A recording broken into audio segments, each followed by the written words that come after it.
2 días, cómo hace el auditor para planificar actualmente.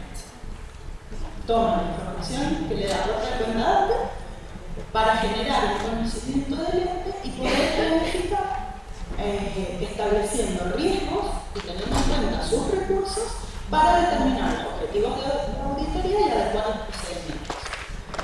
Esos riesgos de auditoría, que sería la probabilidad de que no se detecte un error o un fraude. Entonces, tenemos 3 tipos de riesgos, como explicaba Graciela. Los riesgos inherentes, que tienen que ver con la actividad del ente, la cantidad de transacciones que tiene, el tipo de actividad que ejerce. No es lo mismo auditar en el Ministerio de Seguridad que hospital. Hay que adecuar los procedimientos a lo que uno va a auditar. Después, los riesgos de auditoría relacionados con el control interno del ente, que es la confianza que tiene el auditor en que los controles internos que tiene el ente son adecuados para que no ocurran errores. Entonces va a ajustar ese riesgo y sus procedimientos de acuerdo a lo que pueda analizar con la información que cuenta. Y el riesgo de detección, que es el propio del auditor, de hacer un procedimiento que corresponda para poder detectar errores. ¿Sí? Bueno, y con eso va a adecuar los objetivos de auditoría y va a generar procedimientos que le permitan hacer un buen control y conseguir evidencia suficiente que respalde sus conclusiones. Esto es lo que hacemos hasta ahora. Nosotros les proponemos esto. Es la misma planificación, como pueden ver, pero lo hemos incluido en nuestro contexto actual, que está basado en 2 grandes ejes: el estado abierto y la evolución de las TICs. Y Patricia les va a concluir. Bueno, yo les voy a hablar más que nada de este punto, de la información. ¿Sí? Los que nos vemos todos los congresos seguramente recuerdan que nosotros hace rato que venimos hablando del paradigma del gobierno abierto, el gobierno abierto y los organismos de control, la participación ciudadana, las TIC. Hasta ahora, siempre en futuro, diciendo lo que viene, lo que se nos acerca. Bueno, hoy día nosotros consideramos que ya llegó, que ya no es un paradigma del futuro, sino que aceleró también la pandemia, pero hoy en día estamos parados frente a ese paradigma, estamos transitando ese paradigma. Entonces, no tenemos que, como organismos de control, no tenemos que quedarnos atrás. Ya con mis compañeros hemos mostrado todo lo que sí tenemos, lo que sí hacemos y cómo avanzamos. Entonces, ahora con Leticia, puntualmente en este trabajo de planificación, queríamos decir lo que nos falta.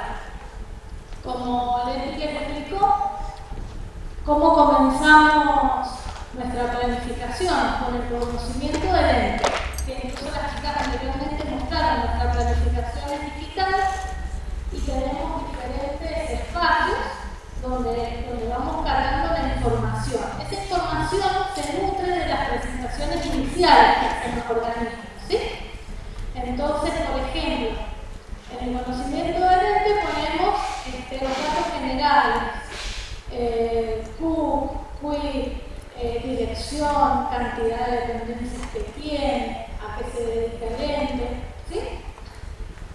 Por lo general eso lo tenemos porque ellos nos brindan la norma de creación, ¿sí? En esa presentación inicial.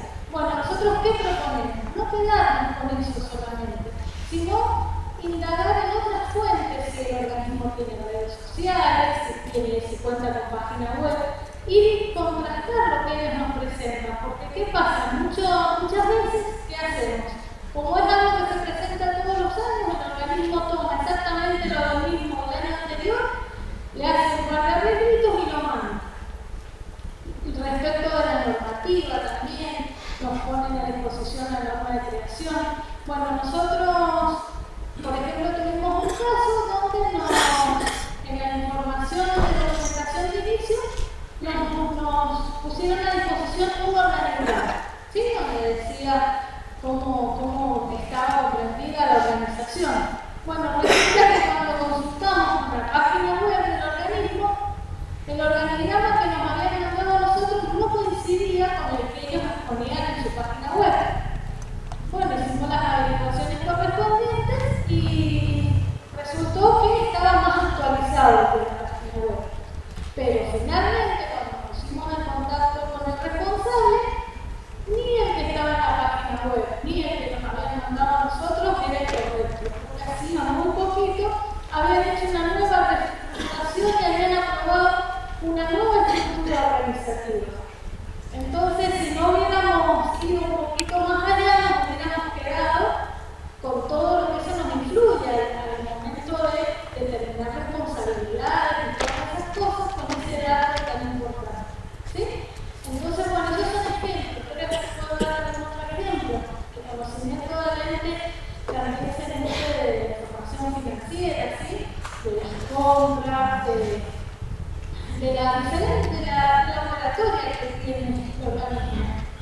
En un caso de este año, en 2023, solicitamos que nos informaran las obras que tenían, las obras públicas, ya sea a realizar en el 2023 o en ejecución, que se queden en ejecución.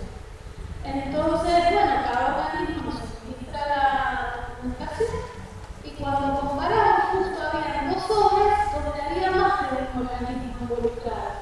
Entonces, un organismo nos informa acerca de esas dos obras y otro organismo, por otro lado, también nos informa.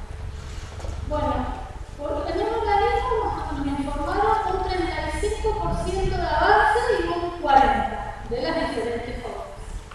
El otro organismo, para las mismas obras, nos informa que prácticamente se están finalizando, un 85% y un 98%. Entonces, el cruzar esa información nos lleva a nosotros a darnos cuenta que hay inconsistencias. Entonces, eso es lo que nosotros venimos a proponer acá. No quedarnos con lo que veníamos teniendo ahora, no quedarnos solamente con lo que el organismo nos informa, sino buscar por otros lados información para cruzar, información para tener en cuenta. Bien, ¿y por qué es todo esto? Porque el estar imbuidos en un estado abierto obliga a los entes a publicar información. Entonces, si ellos están obligados a publicar esa información y es la misma información que nosotros usamos para tener el conocimiento del ente, entonces crucémosla, veámosla. Muchas veces les pasa lo que contaba Patricia, no está actualizada, hay entes que publican porque la ley los obliga y nunca más la actualizan, otros son sumamente activos y tienen redes sociales. Toda esa es información que nutre la planificación del auditor. Por otro lado, también la evolución de las TICs, como recordaban las chicas, también provee más información. Y es información que es muy voluminosa.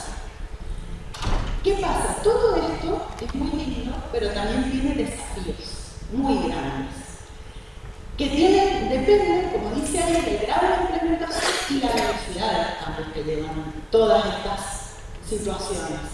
Porque el grado de implementación que tenga el organismo con respecto a las tecnologías, está Jimena, si los sistemas de información tienen unos que están digitalizados y otros que no, o si están integrados manualmente, ¿qué quiere decir? Que los datos de este sistema los pasan a mano al otro sistema.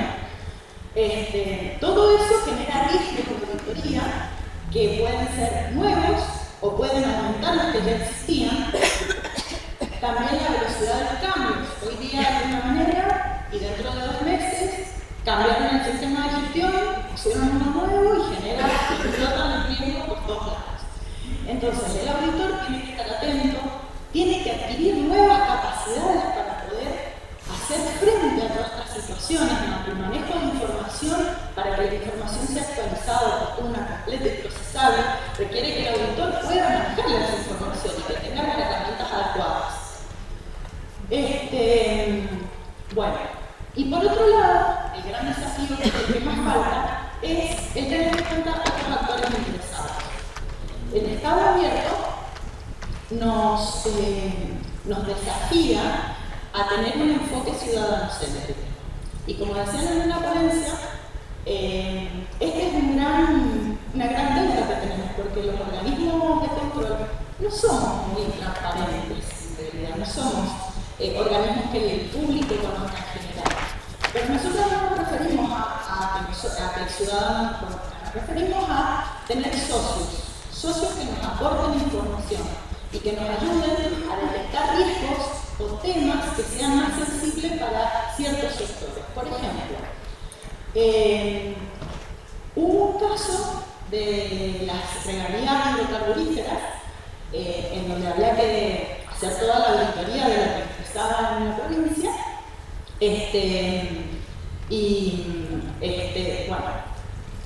las regalías hidrocarburíferas, para calcularlas, tienen unos sensores que determinan cuánto fue la producción y en base a eso se calcula la regalía. Esos sensores nosotros no tenemos cómo saber si funcionan bien o no, por lo tanto no podíamos saber si lo tenían. Eso era todo lo que tenían que empezar, no había manera de auditarlos. Resulta que la Universidad Nacional de Cuba tiene auditores que sí hacen eso, y hacen informes. Esos informes no son públicos, pero el tribunal puede acceder a esos informes y poder incluir en sus riesgos y en sus evidencias los resultados de esos informes. Eso es importante que el auditor vaya detectando esos actores interesados y los vaya incluyendo en su planificación. Y un desafío sería lograr lo que hace la AGN, que tiene planificación participativa. Llama a esos actores que ya ha detectado y conjuntamente determina temas y objetivos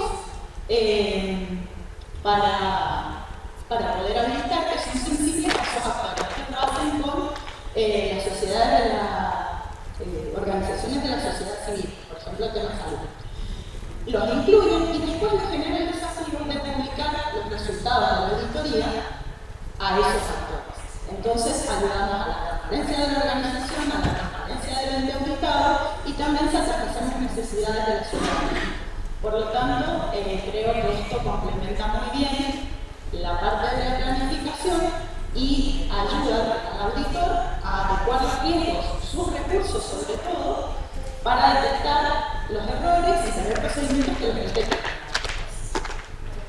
Bueno, si no vamos a entendernos más, hay un montón de ejemplos donde nosotros invitamos a consultar otras fuentes, informes de control interno, externo, también hablaron durante las otras exposiciones a hablar de la importancia de conocer si el organismo cuenta con una oficina de control interno, de si es auditado por entes externos y acceder a esos informes, siempre teniendo los recados, porque este gran volumen de información que tenemos ahora también nos desafía a nosotros tener las capacidades necesarias para determinar la relevancia y si realmente es fidedigna esa cantidad de información a la que estamos accediendo. Tenemos que tener la capacidad y las condiciones de discernir si realmente es lo que necesitamos.